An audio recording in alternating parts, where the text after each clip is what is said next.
And I'm back with the 55 build. I don't know who all will show up today. Might be flying it solo all day, but I'm sure somebody will show up. So if you suddenly see someone in the video, it's probably a buddy or my son showing up. To start off today, we're going to talk about the oil pressure switch. These are a couple oil pressure switches that were taken off of other jobs. But I'm going to show you what we've done to convert the regular oil pressure switch over to be able to put a mechanical gauge in it. What I've done is I go in and I just cut the top of this nut off. You can cut it off with a grinder or a sander or a milling machine, or however you want to cut it off. Then you drill the center of it right straight through the center and tap it with an 1/8 inch pop tap. And that is exactly what I'm talking about right there. Just drill and tap the center of it, and you can install your mechanical 1/8 inch line in it. The original one was a plastic, and I've got this copper line set. But that's a free way to tap into your oil pressure sensor hole. You can buy these cheap online, anywhere from 15 bucks or so. But that's a free LS swap tip. I'm just going to start slapping some parts from around the shop that I've acquired. Trying to keep this a low budget swap. Installing a water pump that I had laying around the shop.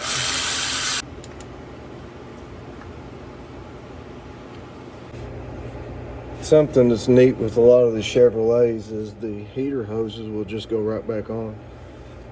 But this one is a 3/4 and this one's a 5/8, and both of these are 5/8 hoses, so I'll have to adapt this one down to a 5/8. I'll just pick up a little brass adapter from the parts store, and I'll show you that one in a minute.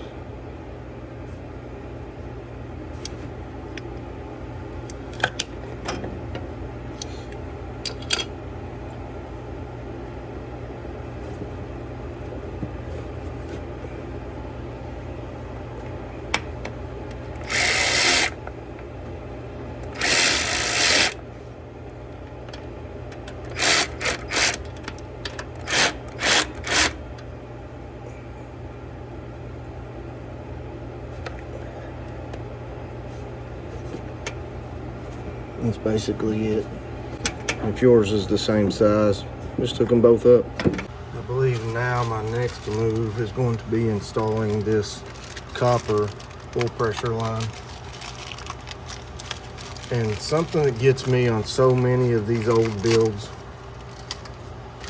is there's a hole in the firewall, let's just say right here. Someone will take this hole and just shove his line straight through there instead of putting a grommet, making the hole big enough for a grommet. I don't care how low budget your build is, never just stick a wire or tubing or anything through a firewall without using a grommet. Like right here, they used a grommet, okay? They run several wires through it, that's fine. But they used a grommet. Always use a grommet. Down here, look at that. This is how we got this vehicle. Come on, guys.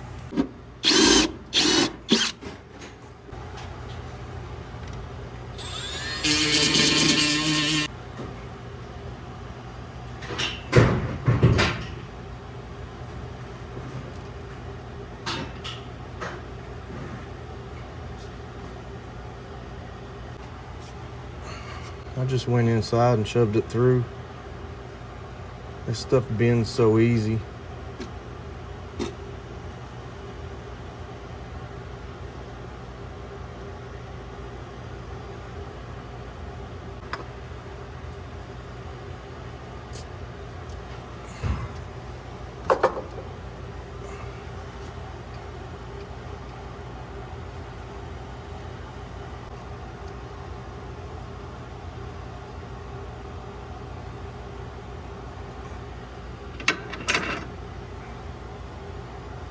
The next thing I'm going to show you is a little something about an LS thermostat. When you buy a LS thermostat, it'll have a little check valve in it. And a lot of you guys know that these LSs are hard to get the air to bleed out of. If it has that little check valve in it, I always just snip them off. If it does not have a check valve in it, 1/8" hole right there where this little notch is in your gasket, because that's the up position where your thermostat is going to be. Okay, and you won't have any problem with air bleeding out of your system, and it works great.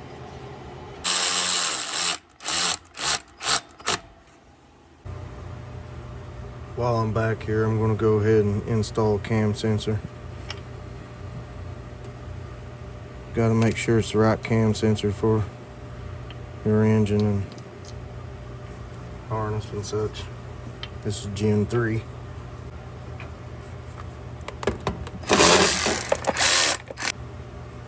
The cam sensor has a O-ring on it. Failed to mention that before. I put that down in there. This is the crank sensor, but the bottom of that cam sensor has an O-ring just the same, and those O-rings will fail and leak out the back, make you think that it has a rear main seal leaking.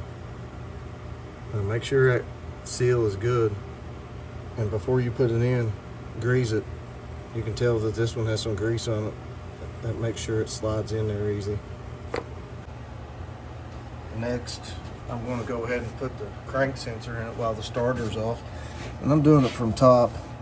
It's easier to do it from the bottom, but I can get to it.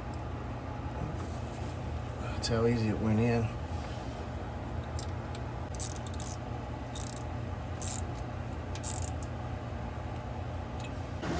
I picked up one of these little connectors at the parts store.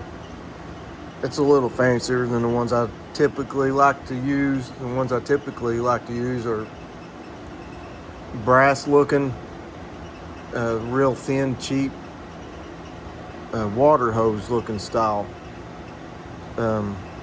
This is the only one they had. It'll work. I'm just going to come in here, and looks like a good spot to put it. Cut the 3/4.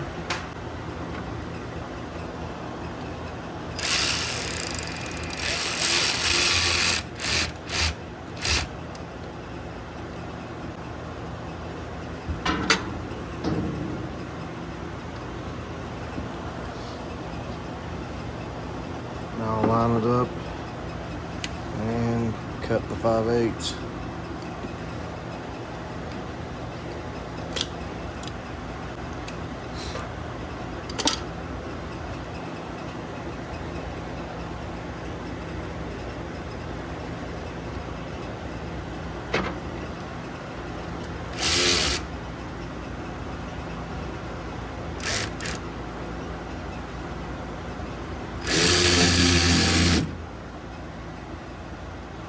Before I go much further, I'm going to finish welding the tops of these mounts.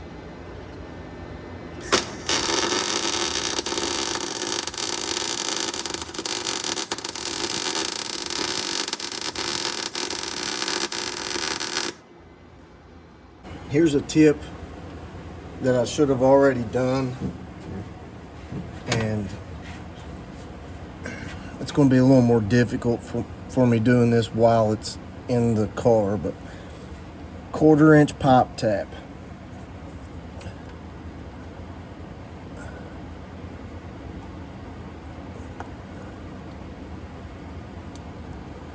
Get it squared up as good as you can. It's already the right size. You don't have to pre-drill it or anything. I've done several of these. I can't tell you how many of these I've done.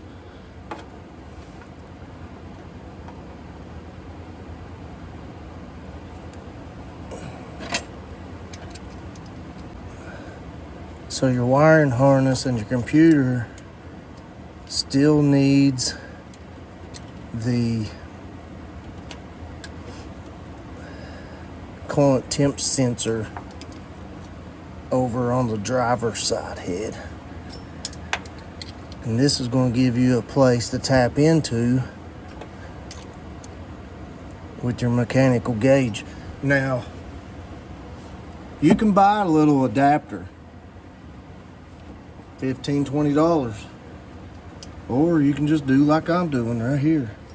Tap it to quarter pop tap.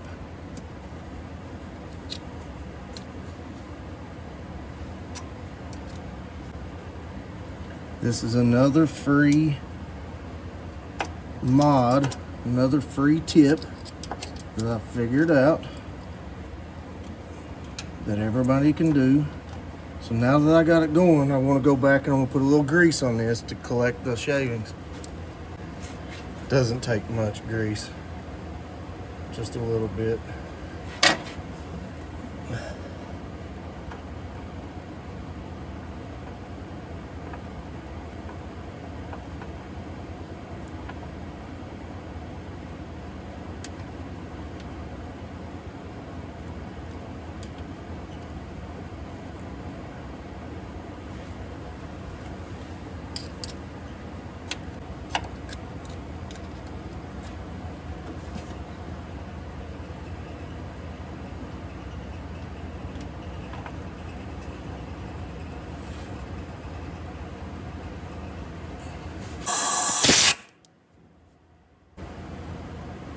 Now I'm going to slap on the manifold.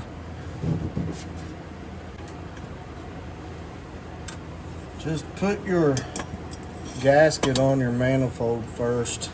Make sure you're putting it on the right direction.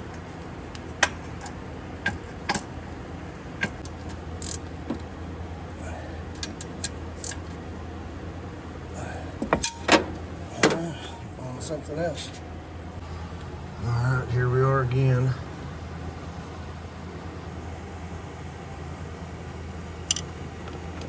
This thicker black cord running through the steering column hole is the temp sensor.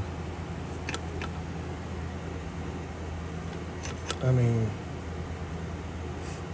it don't take much, like I said, to put a grommet. I know it's hard to put a grommet for this size because the hole has to be fairly big, but we'll fix it and I'll show you how. You would think when you order a temperature sensor or a temperature gauge that it would come with a grommet, but they don't. And not too many options out there. But what you can do is you can get online and you can order you a grommet kit.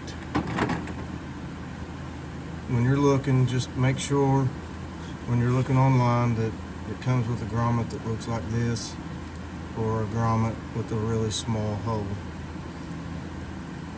And you're going to have to slice this to go around it. There's no way to get that to go over. Or punch you a little hole in the center of this one and slice it, and it'll fit a lot tighter.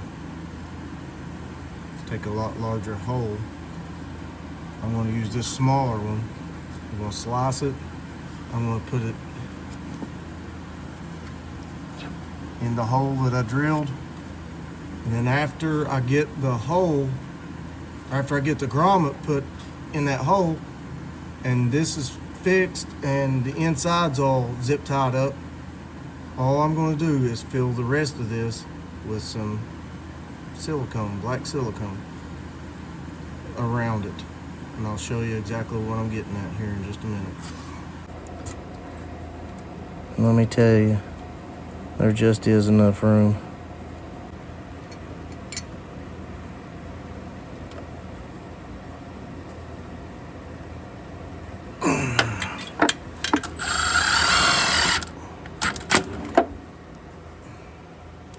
That's it.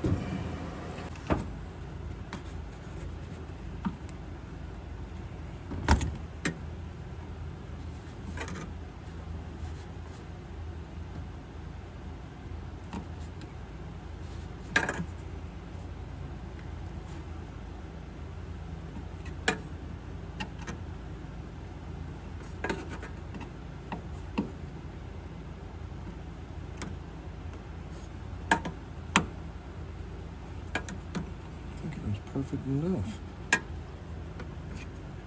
Man. Can you see this? Look a really nice job.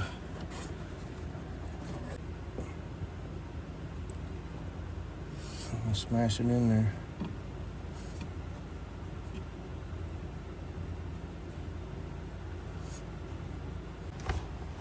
As soon as we get done doing this swap, we're gonna come inside here and do some floorboard work and put some rubberized sound deadening insulation.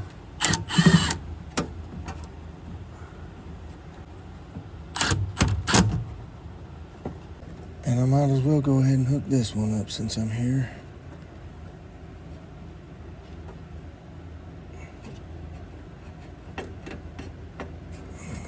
Like I said earlier, all this is going to stay. I'm just going to keep it up here. There's a spot right up here to zip tie it. It's going to look something like this. Let's see what magic size this one is.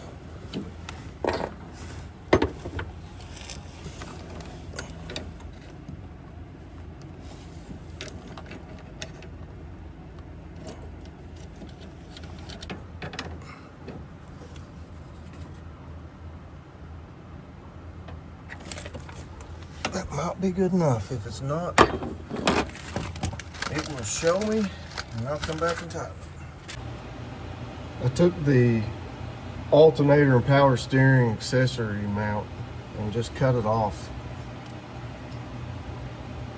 right below the 3 bolts.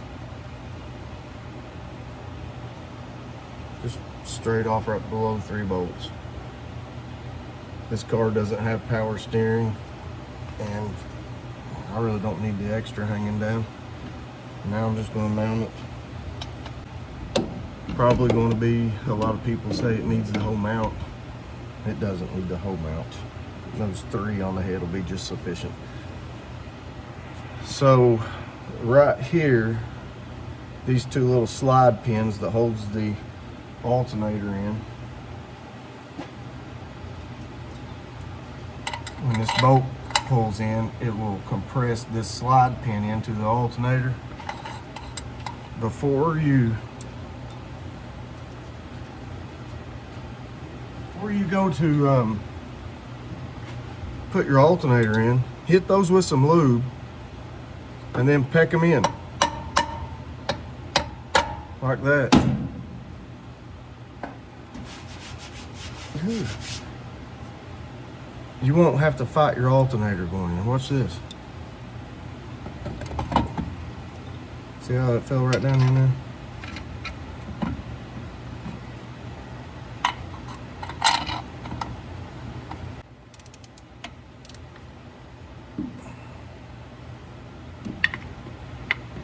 Now that's done.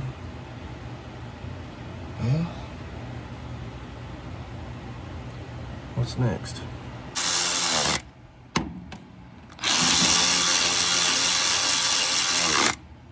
I think that back one was stripped.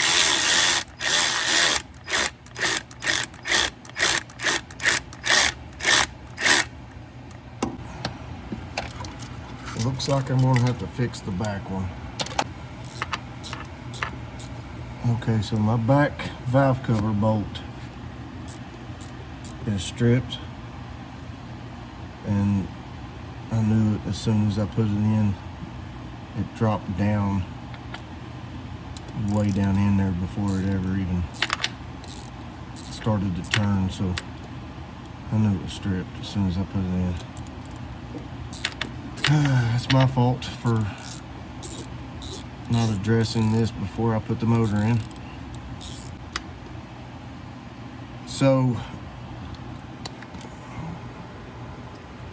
go check out my other link on what to do for a stripped off valve cover bolt. I'm just gonna have to do it right here, right now. You can snap those on first, just like that. Put it in. Goes in a whole lot easier like that.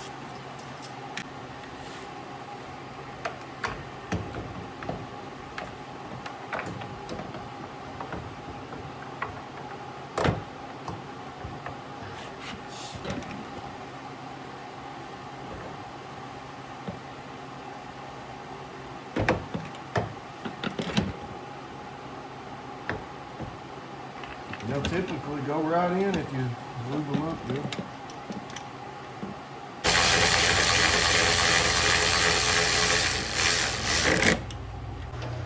My intake is not going to fit. I have put a piece of tape over the intake, the front intake bolt hole, and I'm marking with this Sharpie that'll fit in this intake bolt hole how far forward my intake is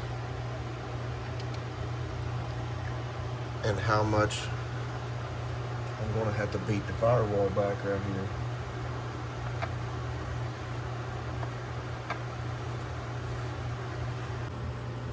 As you can see,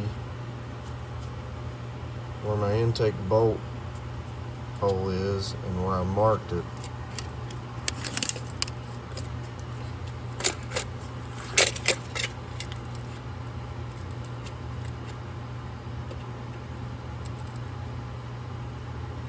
somewhere around 5/8 of an inch. So I need to beat the firewall back about 3/4 of an inch. This might be a good area for this. Just go in and hammer it back. I'm going to try it. So right now, from that line that I marked to my radiator,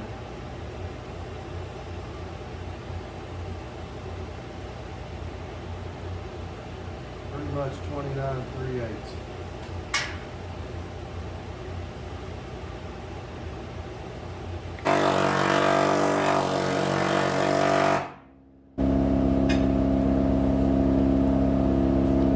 I'll save you all the few minutes of me trying to stand back up.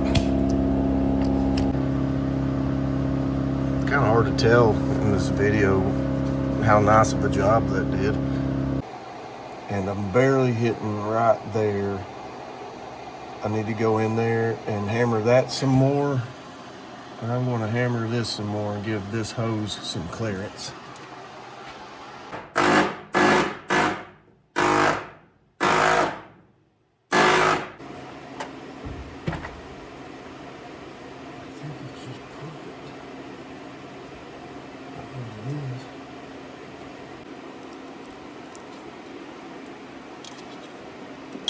Now I'm just dropping the bolts in and I'll torque them down. Just keep going over them. I typically go over them about 10 times. I'm going to pull this hose off and see if I can shorten the hose just a little bit, get it off the firewall.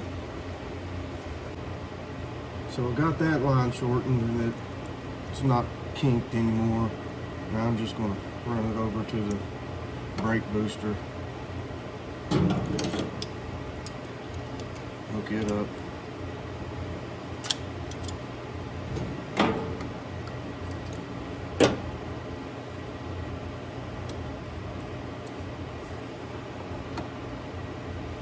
That's all he's got to do. So next thing we're going to do is we're going to throw this adapter on in the throttle body.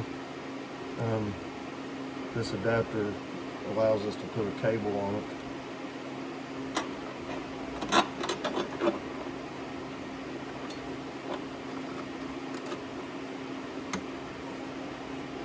This is a 92 millimeter, cheap one.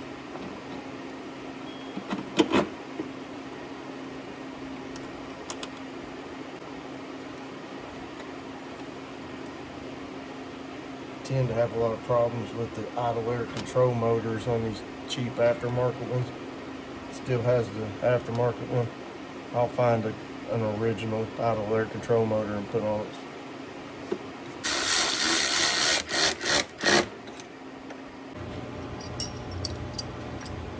So I have no room in between here and the air intake. So what I'm going to do is put the radiator in front of the support. Just make me a couple of mounts, throw it in front. I'm pretty sure these Tri-5s can be in front or behind. If it's a 6-cylinder car, they're in the front. If it's a V8, they're in the, just like this. So I'm going to put it up here. So I'm going to pull the radiator. So that's going to wrap it up for this section of video. We thought we was going to be able to cut the supports off of the back of this and just weld them on up here. It didn't work out, so we just had to fab up some new ones real quick. But that's going to wrap it up. If you like what we're doing for this 55 build, LS swap build, just like, share, and subscribe. Follow us, please. Next, I'm going to start installing these tanks and some fuel lines. Thanks, guys.